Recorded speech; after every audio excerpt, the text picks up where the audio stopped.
तो साथियों, मैं जया भारत जिला संत कबीर नगर से आप सबको हाथ जोड़ करके प्रणाम करती हूँ और कहना चाहती हूँ कि आप लोगों से ये जनवरी का बहुत ही ठंड महीना चल रहा है, लेकिन एक विशेष बात आप लोगों से कहना चाहती हूँ। मैंने मानस का पूरा अध्ययन किया है और आप लोगों से बता दें, मैंने सब चीज़ का अध्ययन किया है, खास करके रामायण, गीता, भागवत, कुरान का भी हमने हिंदी में ट्रांसलेशन किया, संविधान और अपनी क्लासी विद्या को पढ़ा है, लेकिन रामचरितमानस को तो बहुत ही ढंग से पढ़ा है। और आप लोगों से कहना चाहती हूँ, ये जो जनवरी का महीना खूब ज़्यादा ठंड पड़ रहा है पूरे उत्तर भारत में ठंडी का प्रकोप बहुत ही ज़्यादा है। कहीं बारिश हो रहा है, कहीं ओले पड़ रहे हैं और देख रहे हैं रोड चल रहे हैं, कहीं अलाव लोग जला करके ताप रहे हैं, कहीं किसी तरह से अपने घर में हीटर जला के ताप रहे हैं, अपने बच्चों को लोग दुबका के रखे हुए हैं, गौ माता ठंडा रही है, पूरा देश ठंड के सुकड़न में पड़ा हुआ है। लेकिन हमारे देश के सियासतदार लोगों से मैं ये पूछना चाहती हूँ, आदरणीय प्रधानमंत्री जी से, आदरणीय आरएसएस के लोगों से और इस देश के जो बड़े बड़े ज्योतिषाचार हैं, जो पंडे पुजारी आचार लोग हैं, सभी लोगों से मैं पूछना चाहती हूँ कि कौन सी ऐसी मजबूरी थी जो 22 जनवरी 2024 को प्राण प्रतिष्ठा का दिवस रखा गया। प्राण प्रतिष्ठा का मतलब होता है प्राण डालना।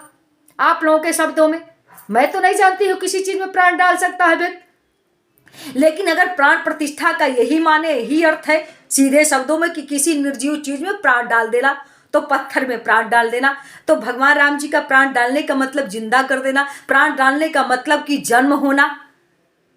तो भगवान राम जी के बातों को उनके जिस टाइम पर उस धरती पर आए थे, आप राम को मानते हो, कहते हैं कि हम राम को मानने वाले हैं, हम सनातन को मानने, राम को हम भी मानते हैं। राम को तो सारे दुनिया के लोग मानते हैं, चाहे जिस रूप में मानते हैं लोग, राम के रूप में, कोई गाड के रूप में, कोई अल्लाह के रूप में, कोई खुदा के रूप में, और कोई अंबेडकर जी के रूप में, कोई गांधी जी के रूप में, जैसी जिसकी श्रद्धा है। लेकिन जो राम जर्जर में है, जिसने सृष्टि को बनाया, चाहे प्रकृति को रूप में लोग मानते हैं, चाहे भगवान के रूप में मानते हैं, लेकिन राम को, वही राम को सभी लोग मानते हैं। और आप कहते हो हम राम को मानते हैं, आपने कथा के माध्यम से राम का सारा कहानी लिख डाला कि राम ने जन्म लिया, राम ने शादी किया, राम ने रावण जी को मारा, ये कि रामचरितमानस बना।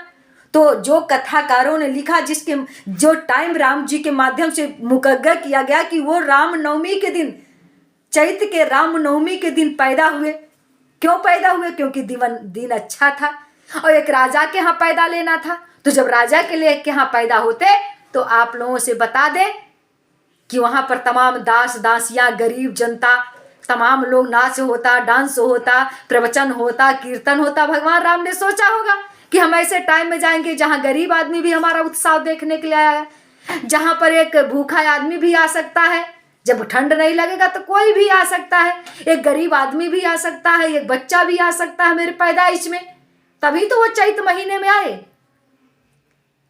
उनको अच्छा लगा कि इस दिन चलेंगे तो हम राजा के बेटे बन के चल रहे हैं, सारे समाज के लोग और सारे अयोध्यावासी सुनेंगे तो सब लोग कहें दशरथ पुत्र जन्म सुन काना, अमनहु ब्रह्मानंद समाना। जो जैसे था सब लोग धाने लगे। जब लोगों ने सुना और दशरथ महाराज जी सुने कि हमारे पुत्र पैदा हुआ, तो कूदने लगे। चौथापन था, चौथापन में नाचने लगे। आज ठंड का महीना होता तो नाच पाते, 22 जनवरी को पैदा हुए होते तो नाच पाते। नाचने लगे, खुश होने लगे, दास दासियां भागने लगे, इधर उधर से सब लोग तहलका मच गया कि महाराज दशरथ जी को 4 पुत्र पैदा हुए।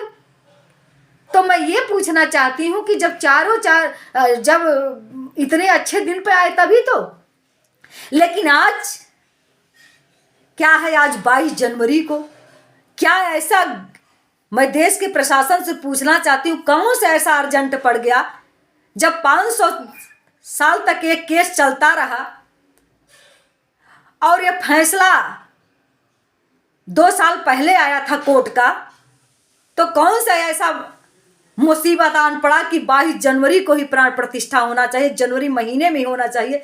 उसको फरवरी, मार्च, अप्रैल भी तो कर सकते हैं। इसके लिए तो कोई बाउंडेशन नहीं था, लेकिन क्या कारण पड़ गया बताइए?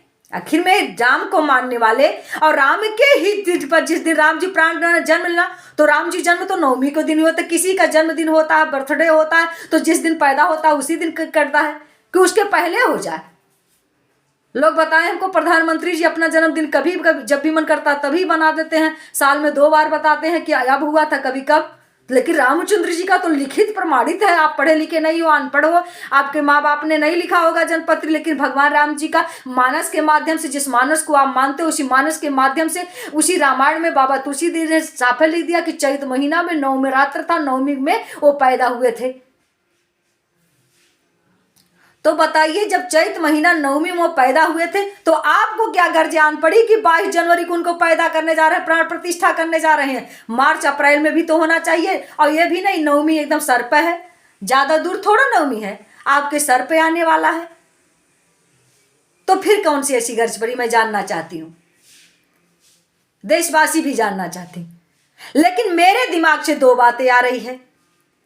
बातें ये आ रही है कि कोर्ट का फैसला था और 9वीं महीना ये जनवरी में इसलिए कर रहे हैं कि जनवरी में कर देंगे, टाइम बहुत नाजुक चल रहा है, बहुत जल्दबाजी चल रहा है, आने वाले टाइम में चुनाव होने जा रहा है और मैंने कोई काम नहीं किया है, कुछ विकास नहीं किया। अगर कुछ लेट करेंगे तो लोग इधर विकास की बात पूछेंगे कि मोदी जी आप 2 लाख नौकरी, 2 करोड़ नौकरी देने के काम किए थे, आपने स्मार्ट भारत बनाने का काम किया था, आपने तमाम काम लोग, आपने महंगाई भ्रष्टाचार दूर कर, ये सब मैंने किया नहीं। जब जनवरी से वो मुद्दा हम लागू किए रहेंगे तो इधर 2 महीना 2 महीना उधर आ जाएगा चुनाव।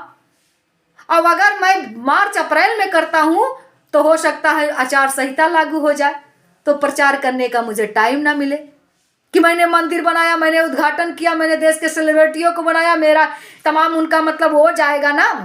अब इसके बाद ये क्या करेंगे, तमाम उस पर प्रोडक्ट लॉन्च करेंगे, तमाम उसका प्रचार होगा, तमाम मीडिया के लोग तमाम उस तरह से उछाल उछाल के निकालने का काम करेंगे। और कि प्रधानमंत्री मोदी जी ने अपने कार्यकाल में राम मंदिर का प्राण प्रतिष्ठा करके विश्व के इतिहास में इतना बड़ा काम करने का काम किया, ऐसा प्रधानमंत्री मोदी जी हैं तो नामुमकिन है। और इसीलिए अगर कहीं चैत महीना में करते तो आचार संहिता लागू हो जाता और चुनाव करीब आ जाता, हो सकता है चुनाव का डेट भी पड़ जाता और तब इसका श्रेय प्रधानमंत्री जी को नहीं मिलता।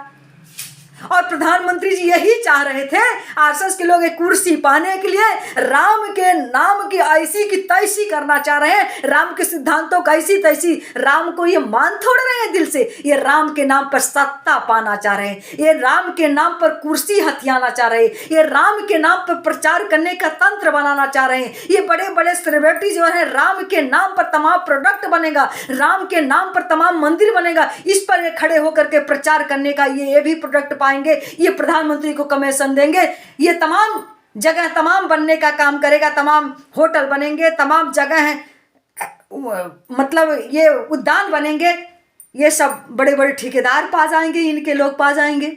और जो कहीं लेट कर देंगे तब, और तमाम जो जितने ट्रस्ट आएंगे, अभी प्रधानमंत्री हैं, भविष्य में क्या होगा कि नहीं, उसका रुपया क्या % इनके खाते में जाएगा, कितना जाएगा, कितना मिलकर उनको देने, ये तमाम साजिशें हैं। साथियों, मेन कारण ये है कि 2024 का चुनाव सर पे है और चुनाव के पहले 22 जनवरी को ये उद्घाटन करके अपना श्रेय पा करके कुर्सी फिर से हथियाना चाह रहे हैं। बाकी राम के नाम पर इन्हें ना कोई प्रेम है, न ममता है, न उनके सिद्धांतों पर चलते हैं, ये राम को मानते ही नहीं। अगर राम को ये मानते तो राम का प्राण प्रतिष्ठा दिवस 22 में नहीं, 22 तारीख जनवरी में नहीं, बल्कि ये राम नवमी को करते, क्योंकि राम जी राम नवमी को आए थे और सारी जनता, देश की जनता खुशहाल होकर के सड़कों पर चलती। लेकिन इनको जनता से कोई मतलब नहीं है, कोई खुशहाल से कोई, इन्हें कुर्सी पाने से मतलब है। अरे कभी धर्म की, कभी क्षेत्र की, कभी ये जात की बात करें, कभी धर्म की, कभी क्षेत्र की, कभी जात पात का ये बात करें, ऊंच नीच का दर्जा देकर देश में उत्पात करें, जनता के साथ ये जाति और प्रजात करे। अरे देश मांगता है पानी तब एक खून की बरसात करें। इनको किसी से मतलब नहीं है, इन्हें कुर्सी से मतलब है। इन्होंने राम के भी जन्म की तारीख बदल करके 22 जनवरी रखने का काम किया। ये सबसे बड़ा कलंकित काम करने जा रहे हैं। देशवासियों, आपको समझना होगा, ये राजनीति के तहत काम होने जा रहा है, बाकी और इसमें कोई साजिश नहीं है। सबसे बड़ा साजिश ये कुर्सी पाना चाहते हैं। ये राम के भक्त नहीं है, ये कुर्सी के भक्त हैं। ऐसे कुर्सी भक्तों को आप लोग को जवाब देना पड़ेगा होगा। मैं जया भारत आप सबसे यही कहना चाहती हूँ।